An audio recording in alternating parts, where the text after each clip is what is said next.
I guess I just wanted to talk about reverse engineering. Like the introduction said, I think reverse engineering is pretty important, and I like spending a lot of time doing it.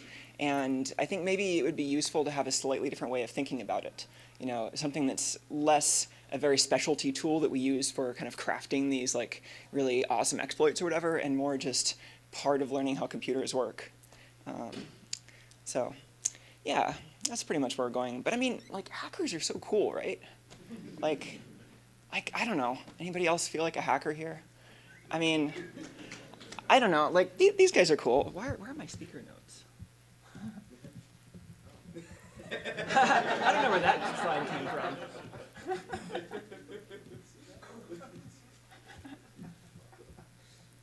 Yeah, I mean, like, these guys are cool, right? I think a lot of them are actually jerks.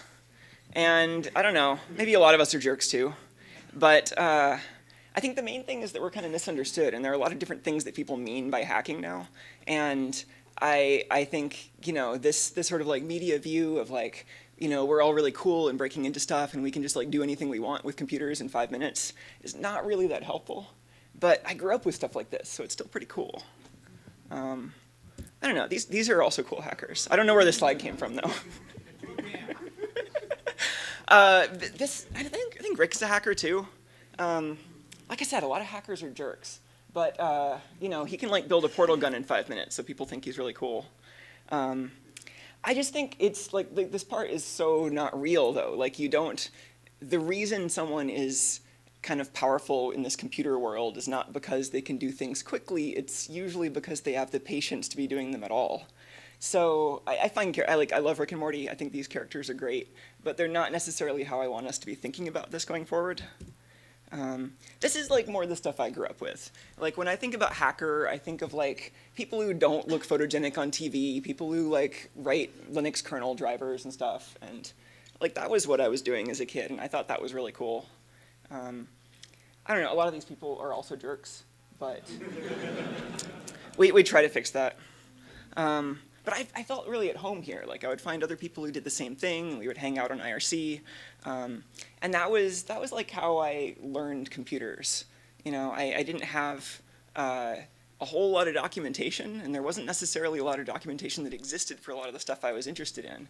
Like I would find a game that I really liked, and like how does this even render? And I would have no idea. And maybe years later, I would find someone else reverse engineered this and wrote a book on it. But at that point, like just taking apart that game probably would have been the only way to figure out how it actually worked. So yeah, these hackers, I think the core value they have that I really fell in love with was this idea of just doing a huge amount of work and then just putting it out there for free, but specifically in a form that other people could build on. And I just really liked that a lot, and I still find myself putting a lot of emphasis into that. But yeah, I don't know. There are a lot of things, different things people mean by hacker and different things people mean by hacks. And like I think a lot of the stuff we do is useful for understanding how computers work enough to figure out where the flaws are in what we've built. And that's great. But I also think a lot of hacks are not as useful for that. And then I think that some of the stuff that I'm the most interested in is maybe more useful for understanding computers than for kind of breaking them open. So I don't know, that's kind of the complexity here. Like I find that a lot of the stuff that I am very interested in is super applicable to security, but not just about security. And so people at security conferences are interested, but I think maybe everybody should be doing this kind of stuff. So I don't know, so this is me. I spent a lot of time just tinkering with stuff. This is kind of an artist's conception of what I was like pretty much every day at a previous job. And so as a kid, I got started in this because I just had a lot of time to just dump into programming stuff. And my dad had this 8086 computer that he would bring home to do like mathematical modeling stuff at home. And I would just like, get some time to play with that computer, and he would give me a book about it, and I would start with that kind of little bit of knowledge. But it's so different than today with the internet, where you can just instantly get the answer to anything you want to search for. Back then it seemed like knowledge was so scarce that like focusing on the ways that you can gather knowledge about anything seemed super important. And I was also just drawn to areas where the manufacturers or other people who were building stuff just kind of had some incentives not to tell you how things worked. and I think it was also just really fun. I thought it was really fun to explore new worlds, and every piece of technology that you can see inside of it's it's kind of like a little game world. It's like a little MMORPG or something you can get inside of and just explore for a huge amount of time. So it's a lot like a game. And so actually, I wasn't really that interested in games as a kid, it turned out. It was a lot more like, my brother would be playing the games, and then I would get really curious how they would work. But this, I don't know if anybody's familiar with the Game Genie. It's this thing you would stick in between the Nintendo cartridge and the system. And so actually, this is when you start to learn that, oh, the Nintendo system is a computer, and the cartridge is a program, and this is a thing that edits the program in real time. And then you can start to kind of get some idea of what's actually going on inside this black box, and kind of replacing pieces of it in order to get a sense for what effect that had. And just, it's a lot like science, I think, doing experiments, trying to get some sense of what's going on inside this black box just by making small small experiments or small tests that try to cut across one particular aspect of it.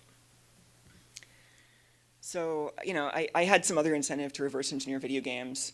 I got really interested in the controller ports for some reason, because that was just a nice interface that was exposed that you could just kind of dig into and figure out how to deal with.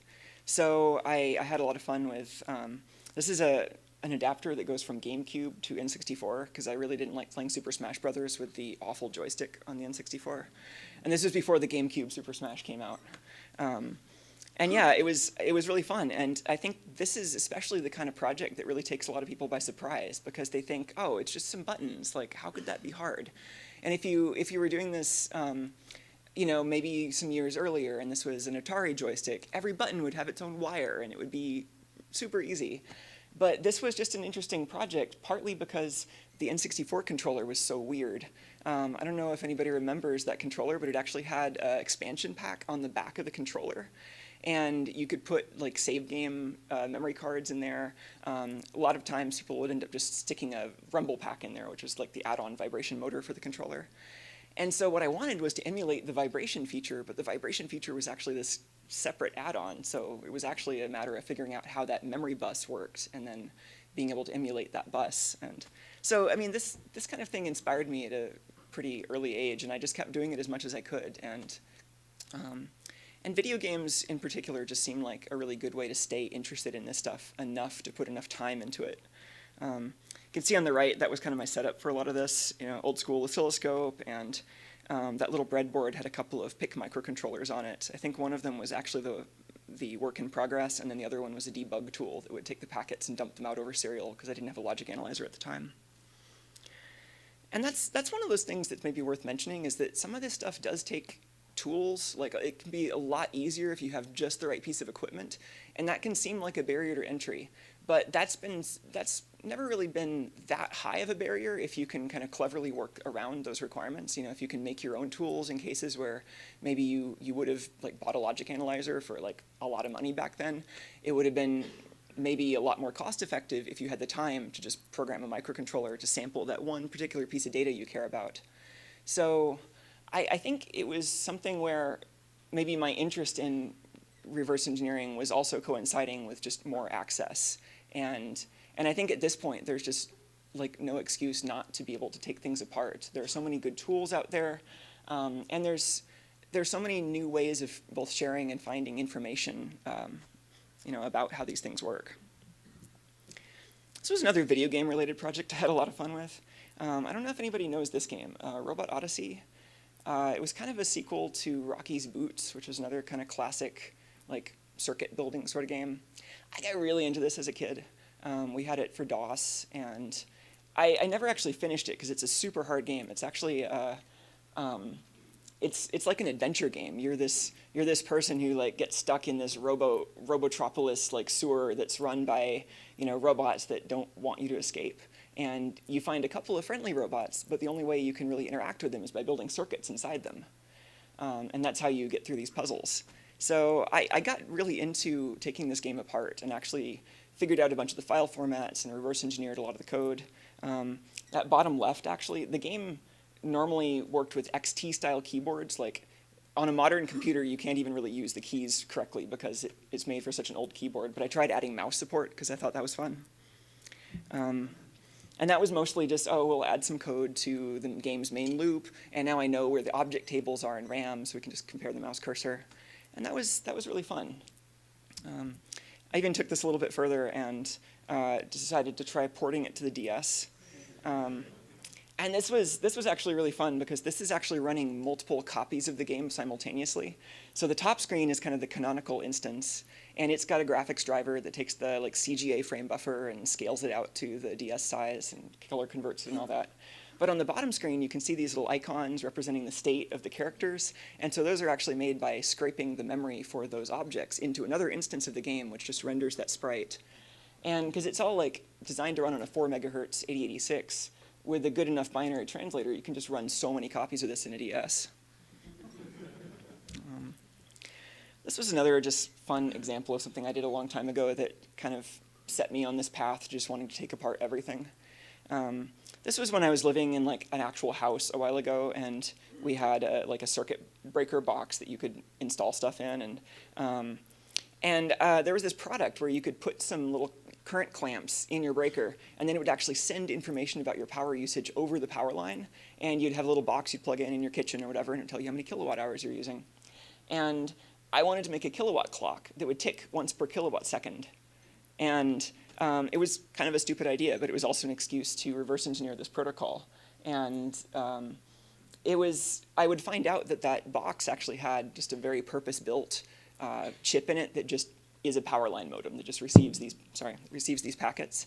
But I thought it was a lot more fun to just build one using op amps and stuff. So this sort of project taught me a lot, and then I tried to document it as best I could to try to help other people understand kind of similar aspects of technology.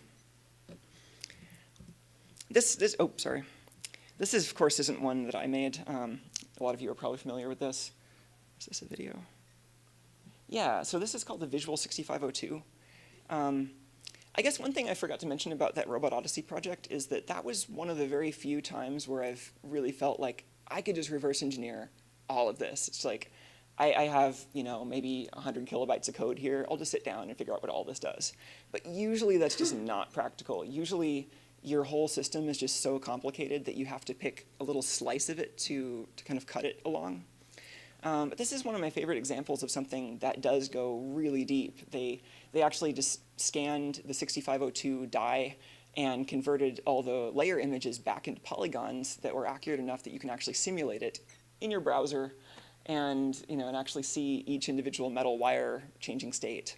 So I think projects like this are super inspiring because they show you just how deep you can cut through the stack and still have an understanding of how things work if you choose a simple enough platform. But most software, I feel like, is much more like Lego blocks. The real world is this complicated mishmash of interfaces, and none of them really work the way they say they work, and they're all leaky. But we have to kind of ignore that when we build software usually. And so you end up with all these pieces where you know what they do because you've used them a lot, or you've read the instructions, but that often doesn't really tell you what's going on inside. If it's open source, maybe it's like you took a bunch of little Lego blocks and built them and then potted them in clear epoxy. So you still usually use it as one big brick, but you can look inside it if you want. A lot of software isn't even like that, though, and you don't have any visibility into what's going on. You just have the documentation. You just have maybe source code for part of it. And software folks love these blocks. None of the blocks are real. These diagrams are full of lies. They're always full of lies, and they're only useful for understanding just the very exterior layers of a technology. It's like you open a data sheet, and this will tell you roughly what's in the design, or you look at an API, and this tells you kind of how the architects intended it to work. But this was always something that came out of somebody's head near the beginning of the design process, and it's always full of problems, whether they're intentional or not. I like to call out software block diagrams because they're particularly bad because software is just so easy to turn into spaghetti. And hardware has some, often has some physical constraints. Like if you're making a circuit board, usually that's not going to just be crazy complex because that actually costs money every time you make one. And there are limitations about how much complexity you can pack into system-on-chip designs to some extent. But those are really becoming much more like software, where you can just have this explosion of complexity that there's not really a good way to deal with in the way you would deal with something by kind of wrapping your head completely around it. You have to be able to find a way to kind of dig into one specific part of the thing in order to understand it when it gets this complex. So yeah, I mean, this Lego block world is super fun. It's like a great place to hang out if you're engineering something. Like if you're developing a product or if you're prototyping, then you want blocks that you can trust. You don't want to have to take everything apart to figure out how it works. And so that's like a case where you really wouldn't want to have to do any of this. But I often try to avoid the stuff that has such an easy solution. So I often find myself like needing to figure out, well, what is underneath that floor that we've all been relying on being solid? And the floor is never solid. You know, we always kind of try to figure out, well, what can we sit on that feels comfortable enough to actually build on? And there isn't, you know, you can just keep going down, right? We still don't really know how physics work. We probably won't understand physics for centuries more. But we still build these incredibly complicated systems by assuming we can start at some particular point. And so some people start with semiconductor physics, and some people start with, you know, Verilog. And a lot of people just start with whatever's in their language runtime or, you know, instructions on their CPU instruction set. But you always end up finding leaks in that. A lot of times you can just like search Stack Overflow and somebody will have already figured out what's wrong with it. But you get into more esoteric areas and you just can't rely on that. You actually have to do some research and kind of do science on this bug in order to figure out why it's actually happening. And that's reverse engineering, like when you have to start taking apart those blocks instead of just reading what's on the exterior. So one thing that I did a lot of for kind of reverse engineering for interoperability, I think anybody who's made software that other software sits on top of probably has had to do some kind of like very difficult kind of reverse engineering based debugging. Because if you have this complicated thing you don't understand, like in this case Portal, and you have a bug in the video driver that Portal's running on, then you might just have a crash in a bunch of code that you have no documentation for. And I would end up spending a lot of time just trying to figure out, well, in this complicated system where I can only have visibility into small pieces of it, how do you actually understand enough of it to debug the whole system? And yeah, with VMs, you're just asking for this kind of complexity because it's sort of like you're taking that floor that everyone else had been relying on and like jacking it up on stilts, and now it's kind of shaky and you're kind of just shearing it up like anytime it's about to fall. It's yeah, it's usually not so great. And then the floors aren't so, they're really bad sometimes. Like sometimes you think you can rely on something as simple as DRAM, and then you realize that, well, actually they didn't plan for all the different ways you can access DRAM and all the refresh timings, and you end up with something like rowhammer, where, and if you know about rowhammer, that's a way of, by accessing DRAM in a particular pattern, which will depend on your motherboard chipset and the DRAM itself, you can cause it to, you can basically cause it to not refresh fast enough to keep up with the amount you're disturbing it, and you can cause bits to flip. And that just cuts through all these levels of abstraction we build up on top of that stable floor. And that's not necessarily something that you can afford to be thinking of when you're in that like product development, like building things out of like well-worn Lego blocks kind of land. But if something's starting to go wrong, or like maybe if you're doing something where a failure like this would be really catastrophic, then it helps to actually every once in a while just take that stack of blocks that you've been sitting on top of and actually look down and try to take some of them apart to see if what you're doing is really working.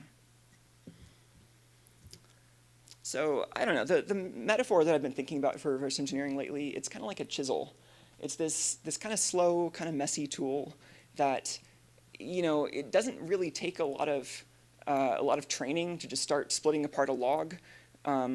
And I think that's a good analogy. Like, I don't think reverse engineering takes a lot of special skill to start out with. I think everyone should be doing this. I think it mostly just requires kind of knowing enough about what you're doing to want to invest the time in it. And I think that's where a lot of people get stuck, is that they see this thing which seems complicated and they don't really know where to start. And so they just maybe think, I don't have time for this, I've just got to search Stack Overflow, which is usually the right answer, but maybe it's worth finding some of those projects where you can actually start to break things open and understand them on your own to get more of that experience. And when you do split the system open along any of these, any of these kind of fault lines, you get all this access to whatever's on both sides of that interface. So this is something I had a lot of fun with. I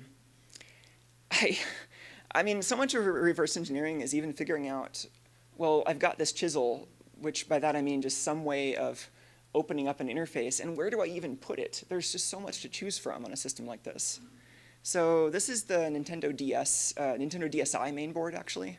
I think TWL was the code name of Twilight. And there's just so much going on here. Like, there's a bounty of test points, right? Like, some of those are bound to be interesting. And I wanted to get a sense of how this worked so that I could help the homebrew community run, run their own code on the Nintendo DS. Video games were sort of an interesting thing to get into because a lot of the information that you would need in order to write your own code for the game system is actually being intentionally obscured, but for kind of silly reasons, like Nintendo wants their licensing fees, and they don't want, random folks writing code for their platforms. And I think that's kind of a silly reason, so I'm happy to kind of work against that when I can. And so, in a sense, I mean, this is reverse engineering for interoperability because I really wanted to run my own stuff on this platform. But it's also reverse engineering because the platform is kind of interesting, and it's kind of a way to try reverse engineering something that has more of these features that are trying to keep you from getting in. The previous DS actually was pretty simple to get into. That was when Nintendo took their Game Boy Advance and just added a second processor and a second display. It didn't really change much else. But the DSi took a lot more cues from how Nintendo built the Wii, where the Wii actually has a chain of trust and it has a separate crypto processor. And they ported some of that over to the DSi, at least enough that there was a chain of trust from boot, and it was a lot less trivial to just run random code on it. So, the test points were interesting. We didn't end up finding that much that was interesting on those, though. I tried replicating somebody else's work where they found a vulnerability in the save game files for this game, Healthy Cooking Coach. It's called Cook Hack. So a bunch of people were buying this cartridge. It's not a good game. It's really not. It's very buggy, which is good for us because that game has already been signed by Nintendo. Like, we have this chain of trust, and you can run unsigned games, but then they only have the previous platform's level of functionality. So you get half the RAM, you don't get the SD card slot or the camera. So we wanted to open up Homebrew for the entire system, which meant bypassing this code signing system they had. So one way of doing that was to find, it was like some kind of buffer overflow in the save game format. And so you could trigger this just by clipping onto that SPI memory in the cartridge and writing your own data onto there, exploiting the bug once. But I was especially interested in coming up with a system for repeatably being able to do this. So I started using an FPGA to emulate the RAM or the flash memory chip. And then I could even see where the platform is reading from and try changing those values really quickly, and then just change it, reboot. So that was nice. I didn't end up getting that much farther into it via the SPI memory there, though, because even when you get full code execution in that cooking game, the cooking game actually does not have a lot of privileges. So we couldn't use the SD card slot, for example. And I think it was still running at like half memory or something. So then you have to break out the magnet wire. And despite this board having so many test points, it turned out the signals that were most interesting did not have test points. So that's the system on chip on the left. That thing has 2 ARM cores. It's basically the Game Boy Advance and the second processor they added in the DS and the GPU. So basically 3 cores and a memory arbiter and some caching. There's some RAM in the SoC, but most of the RAM is next door on an 8 meg SD RAM. And then the non-volatile storage is that eMMC, which is basically an SD card in a chip. And that was actually one of the first things we looked at, but that was encrypted, and we didn't have an easy way to get the keys out of that. The way this actually ended up leading, though, was to this kind of increasingly weird FPGA rig, where this was actually just taking all the signals that went between the RAM and the system on chip and bringing them out to an FPGA. And the first step of this was actually just logging the data. So I would slow down the clock on the DS as much as possible, which was limited by the clock multipliers on the chip. So once you slow it down too much, the clock just doesn't want to run. But I slowed it down as much as I could, and then I actually just barely got it slow enough where I could take that RAM data in real time. So every time it would read or write to main memory, not the cache, not the local memory, but the actual external memory, then it would stream that back over USB. So it was just barely enough for USB 2 bandwidth. And that was actually great. I learned a lot that way. But then I took it one step further and ended up needing a slightly faster FPGA and doing some circuit board surgery. And that was actually to get in between one of the chip enable lines on the SDRAM and the processor. So with that, you could actually, in the middle of a memory packet, you could kind of switch off the DRAM and then answer that memory packet yourself. And so that was actually how I implemented kind of patching arbitrary code into memory. So, you know, again, there's a bunch of internal memory. There's like a ROM that it boots off of. There's internal SRAM, which it tries to keep all the sensitive data in. But at some point, it is actually relying on data in that external RAM during boot. So it was a matter of kind of changing some of those data structures. I forget whether it was a pointer or some code, but there was something in there you can patch, and then gain control over the code execution, put in some of your own code, and then you can, say, copy all the internal RAM to external RAM, and now you've got all the crypto keys. So that was a great project. I learned a lot from it. This was really before I was in the habit that I am now of trying to document the work that I'm doing, though. So yeah, I have like this super messy Dropbox folder with like 10 gigabytes of binaries from this, and it's terrible. And so that isn't something that a whole lot of other people have been able to build on, but I really wish I would have done it more like that. And I think you do see this in especially the video game reversing community, that a lot of people reverse stuff and then just never release it. And there's a lot of good reasons for that. I mean, some people just don't want to get the video game companies mad. Some people don't want to help the pirates, and those are great concerns. Like I've personally just not released stuff because I don't want it to be used for piracy. But I think it's nice to be able to find projects that you can document more thoroughly. So I went a little deeper into that with graphics tablets kind of recently, and I don't entirely know why I chose graphics tablets. I just think they're cool.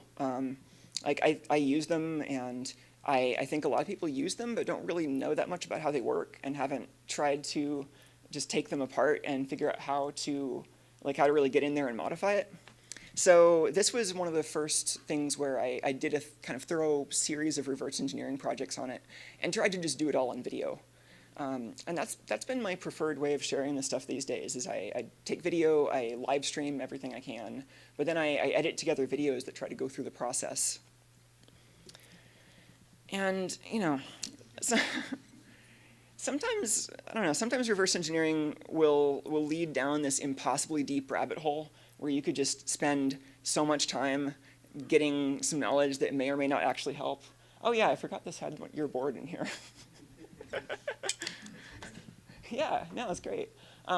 Yeah, so this was actually part of the video where I was kind of explaining the link between graphics tablets and RFID cards, where they both use very similar technology, where, you know, it's not really radio, it's more like a transformer because you're dealing with these near field coupled systems. But yeah, this was another project where I used just a regular AVR microcontroller to emulate an RFID card, and so just kind of showing the connection between those. I think a lot of this turns out to be about experiments, though. So a lot of what I was showing on these videos was kind of doing science on this device. So, like, you know, for example, here I've got a coil on the left that's sending out these quick impulses. So just like very fast rising magnetic pulses that'll, if there's something resonant nearby. So I explain these resonant circuits a bit like electric pendulums, where you have, in this case, it's an inductance and a capacitance that kind of keep juggling energy back and forth between magnetic and electrical.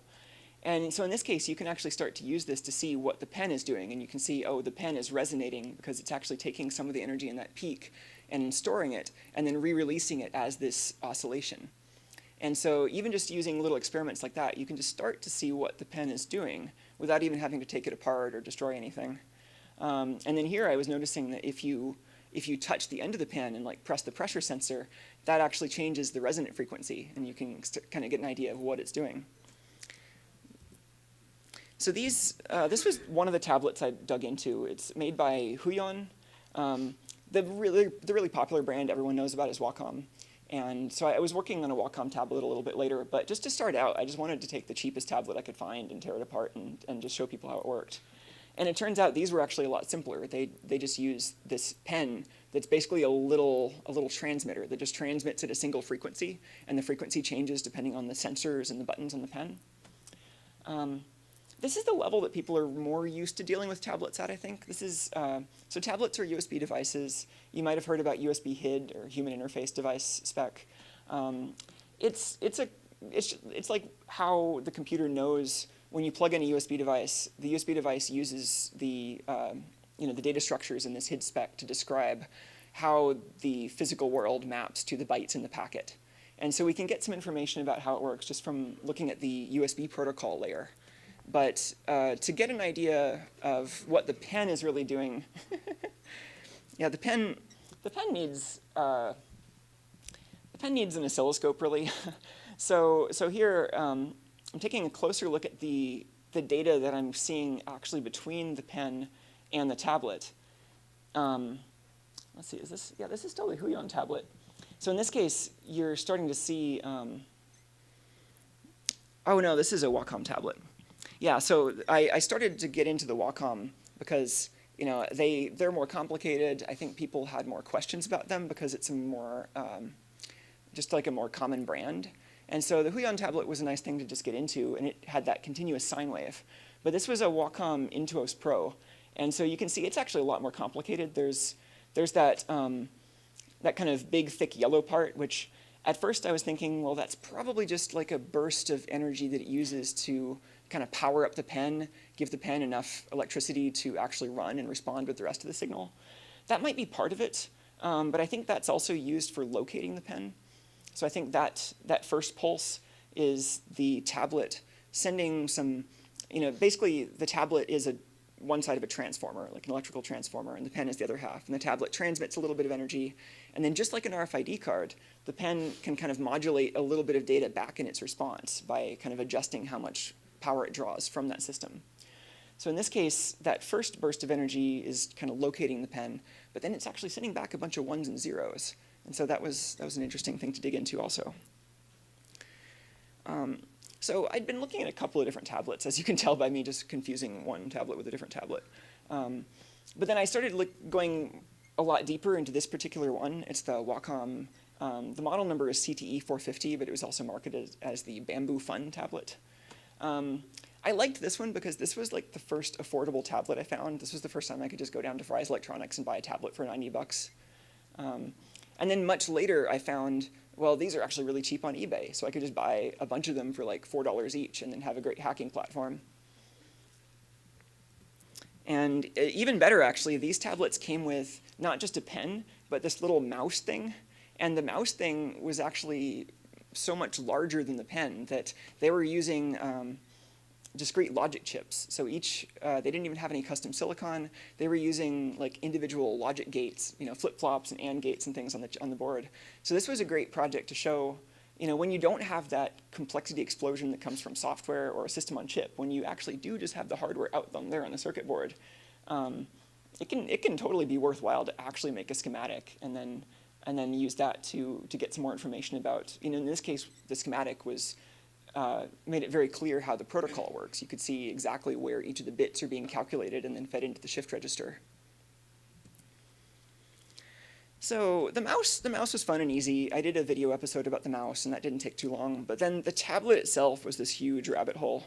And so the tablet doesn't even use a processor that I was familiar with before. I posted a picture of this processor on Twitter and was asking, has anybody seen one of these? And actually, Lamora from Adafruit recognized it as this thing that used to be made by Sanyo and then got bought up by onsemi called the LC87, which I guess has been used in like appliances and stuff. It's a very strange chip, and there are a lot of different variants of it that all have different peripherals, and most of those aren't documented. And so it actually turns out, I'm pretty sure this is a custom chip for Wacom that Sanyo/onsemi made with Wacom-specific peripherals on it. And it looked like there was a debug interface broken out. Going back to the chisel, you really want to find, like, well, where's a great place to stick this in so I can break the system open? And if you can find firmware, that's great. If you can find a debug interface that lets you slurp out the firmware, then that's awesome. A lot of times you don't get that lucky, though. Like, the debug interface will be turned off. You'll have flash readout protection. In this case, I think the debug interface was turned off, and I just didn't even have access to the debug dongle. I tried finding, actually, eventually one of my fans actually sent me one of these dongles, and so there'll be a follow-up where I actually dig into that. But when I was doing this, that was unobtainium, and so I just kind of had to figure out how this chip worked without hardly any documentation. But that's when I started following a hunch. So I wanted to read the firmware out of this chip in order to get an idea of what the tablet was actually doing.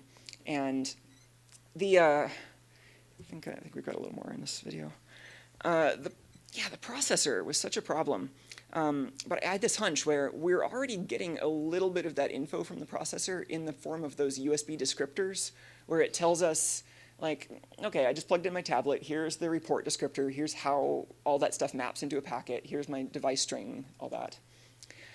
And that's in the same memory as the code that we're trying to extract.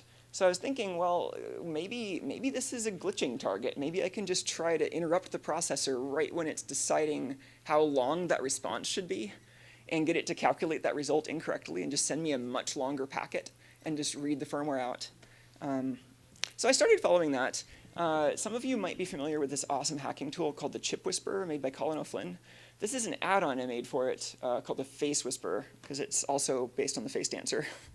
It's basically, the Face Dancer is a kind of like a controllable USB host where you can tell it, I want to pretend to be this kind of device, I want to talk to this kind of device.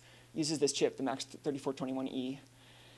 In this case, I took that same chip and kind of wired it up in a way that let me send out a request, ask the device for its descriptors, and then get a timing trigger that's cycle accurate to when the device would be seeing that USB packet. And then I can use that to actually deliver the glitch at just the right spot. So this is the money shot right here. So that's a power trace on the right, and you can see the big spike is the glitch, and then it's kind of misbehaving for a while. The red packets are stuff where it just displays give me the wrong stuff. The green stuff are packets that are way longer than they're supposed to be.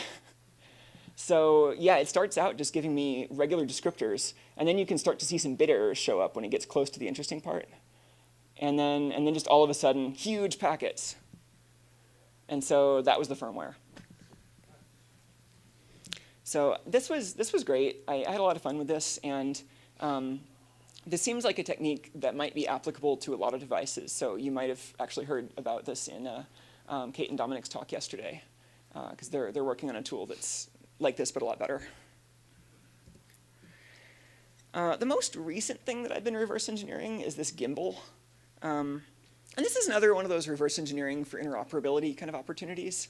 So this is for a project where I'm just building a robot that lets my cat hang out with people on the internet. It's really stupid, but it's great.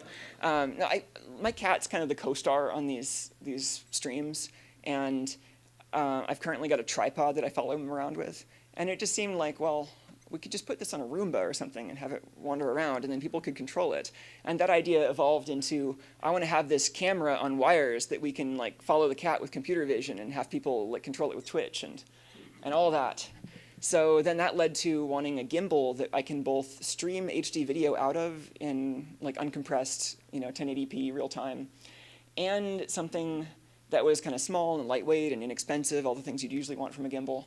So I didn't want to get this huge thing that was designed for a DSLR that already had all these controls. I ended up just kind of picking this small thing designed for quadcopters and then hacking on it until it worked. So part of that was mechanical modifications and trying to make the right brackets to accept the camera that I wanted to use and putting some more signal wires through the joints in the gimbal. But a lot of it actually turned out to be software, a lot more than I expected. We could have just control this gimbal the way it was designed, reading the side of the Lego brick and just connecting it the way we're supposed to. And that was what I tried at first, but there was something missing. I needed to know where it was currently pointed. Like, you can give it joystick inputs, and that'll move it left or right or up or down. But then I have no way of knowing, well, where does it think it's pointed right now? And I would have had to add a separate sensor for that, which would have been super annoying. So then I started to take it apart and try to tie into the existing sensor electrically. And then somebody kind of nerd sniped me with, like, why don't you just patch the firmware? Or why don't you just talk to the serial port? And I'm like, well, this seems easier. But then they eventually convinced me, and I started to dig into the firmware. So we found a debug port. It was, like ARM serial wire debug, but flash readout was disabled. It had firmware updates, but the firmware updates were encrypted. So it didn't look like there was a super easy starting point. But there was this. It came with this little tool that you could run in Windows. It would connect to the gimbal over a serial port. It kind of repurposed the pitch and yaw controls as like serial RX and TX, but only if you responded to this magic packet right when the gimbal turns on. So you can get an idea of how this works by just reverse engineering the existing Windows apps. You could either take apart the binaries, but in this case, I was actually kind of doing it at the protocol level. And so I looked at the serial packets, I used SIGROC, and started making a stack of decoders. And SIGROC is an open source framework for logic analyzers. And it works with a lot of different hardware. I was using it with one of the older Celia logic boards. But in this case, it was really handy because you can just capture a big data stream and then start writing Python programs on top of that to just process the data. So, for example, I would end up with these traces, like, yeah, we were like trying to work out the CRCs together on the stream. And we just ended up with this this gradually higher level view of what was going on by first looking at the serial data and then just trying to figure out more of that and add more decoders to the stack. So that got us pretty far. Oops.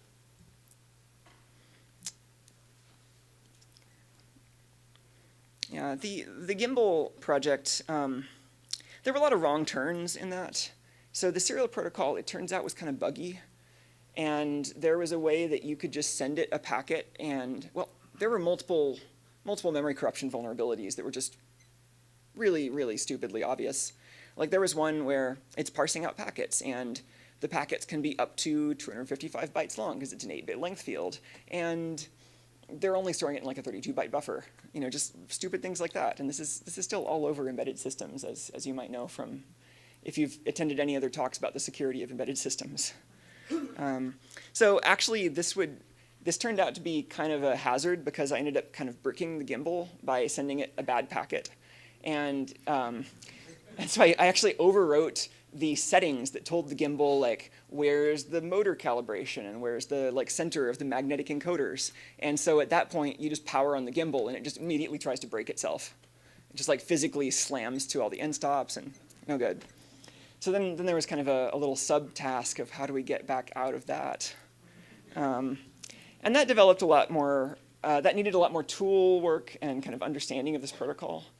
So just still building from that serial protocol, I ended up kind of getting a little higher level and trying to see, well, what do all these different values mean? I found this kind of shared memory space that all the different control loops in the gimbal used. And there were actually multiple separate microcontrollers, because each joint in the gimbal had a separate micro. And so it was just an interesting reversing journey, trying to figure out what are all these settings, how do I fix the thing that I broke. Ended up getting a second gimbal donated, and that one actually was kind of the known good one that we transferred some settings from. But of course, they're different gimbals and they have different calibrations, so then we had to figure out how do you calibrate them. So that was a nice rabbit hole, and I tried to document that as much as I could. And so we eventually end up with something that kind of works. This is the view from the camera.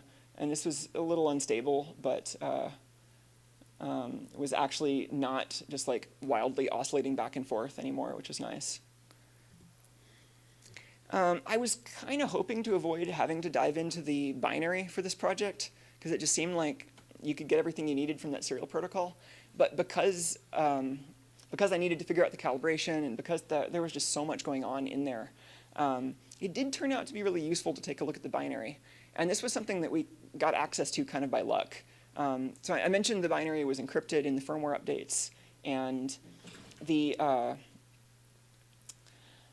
the board, like each microcontroller has a debug port broken out, but you can connect to the debug port, but you can't read flash memory.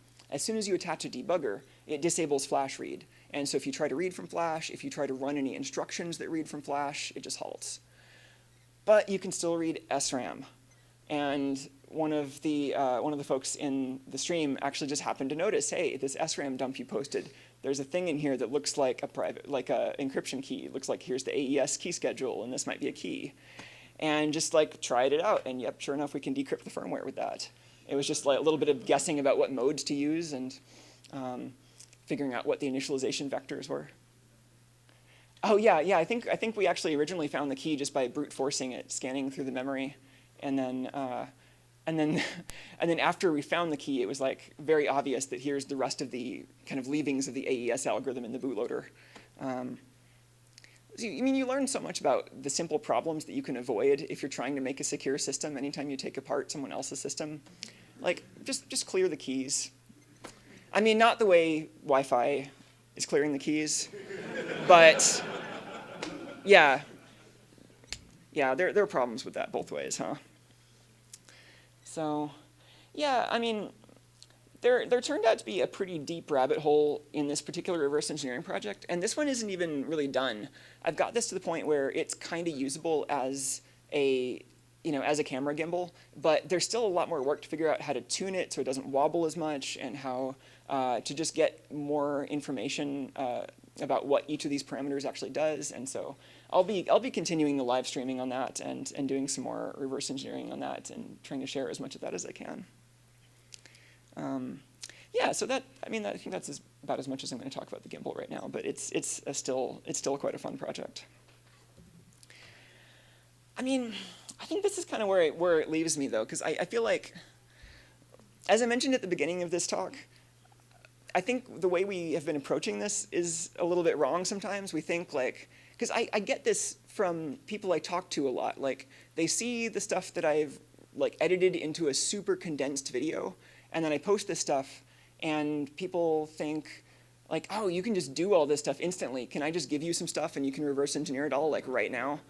And I try to tell people, actually, it doesn't really take that much like skill. I mean, obviously skill helps. Obviously when you do this stuff, you learn how to do it more efficiently and do it better, and this stuff builds. But I don't think that's the primary aspect of this. The primary aspect is just investing a lot of time and being really patient with the technology, and like knowing that all the stuff that you're working with is like piles of melted Lego blocks put together by people who are really overworked and tired. And it's much more about that, just understanding just how deep that rabbit hole goes. And so that's why I've been trying to share not just the really condensed stuff, but also like, what does this actually take, trying to do this stuff with people in real time and sharing it on the internet, also trying to do more of that in person. And I think that's a way that we can kind of counteract this vision of what hacking might be like, and kind of push back against this idea that like, why are we even spending time doing it? Computers should just be easy for like people who are really good at computers. It's like, well, no. Even when you're really good at this stuff, it's still hard and it still takes a lot of time. So I think these aren't necessarily the kind of hackers I want to hang out with or learn from, but they make great TV characters. I think this is maybe a bit more the kind of hacking that I feel at home with. So I feel like it's more like craftsmanship or like woodworking or like scribes like copying manuscripts. I feel like it's something that it should be treated as this this activity where it's not like you've achieved a thing and you have this status symbol of like, I am a hacker. It's more like I have this ritual of investing time in this particular practice that can get you closer to an understanding of what you're working with. And so I think in that way it is more like, like studying a book or like doing science. I think a lot of what we do should be thought of a lot more like the physical sciences, because the things that we're trying to understand now, they're so complex that you can't just ask all the people who worked on it. You've got to take an approach more like we use for physics or biology, and find a way to conduct experiments and actually figure out for yourself what's going on inside something. So I would encourage everyone to just try to find something that you want to take apart, and focus a lot more on finding something that you're interested in than something that's like particularly like hard or has a particular technology in it or anything, because so much of it is just about the actual time investment that you make. And if you can find something that'll just really get you obsessed, then the rest of it'll just fall out. You know, you'll figure out the problems one by one using the same process that you're approaching the whole project for. Like, that's the cool thing about reverse engineering. It's not always the most efficient way to find an answer. In fact, it's almost never the most efficient way to find an answer, but it almost always works if you're willing to, and you have the time to put in. So I think that's what I'd like to leave you all with today. Yeah, happy hacking.